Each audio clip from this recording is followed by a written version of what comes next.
சிவன் கோவிலுக்கு போகும் முன் இதை தெரிந்து கொள்ளுங்கள். சிவன் கோவிலில் வழிபாட்டின் போது புனிதத்தன்மையை காக்கவும் தோஷங்களை தவிர்க்கவும் செய்யக்கூடாத 7 முக்கிய தவறுகள். சோமசூக்த பிரதக்ஷணம் மீறுதல். சிவலிங்கத்தையும் நந்தியையும் இணைக்கும் கோமுகுகி அபிஷேக நீர் வெளியேறும் வழி. கோட்டை முழுமையாக வலம் வரக்கூடாது. நந்திக்கு இடையில் செல்லுதல்.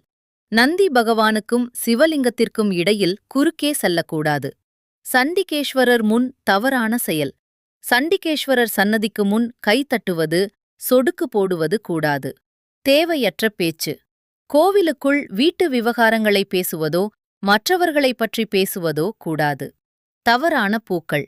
சிவனுக்கு வாடிய மலர்கள் அல்லது பூச்சிகள் உள்ள மலர்களைக் கொண்டு பூஜிக்க கூடாது. தவறான பிரதக்ஷணம். சிவனை வேகமாக வலம் வருதல் கூடாது. சன்னதியில் அசுத்தம். அசுத்தமான கைகள் ஆடைகளுடன் சன்னதிக்குள் செல்லக்கூடாது. நந்தி பகவானை வழிபட்ட பின்னரே சிவனை வழிபட வேண்டும்.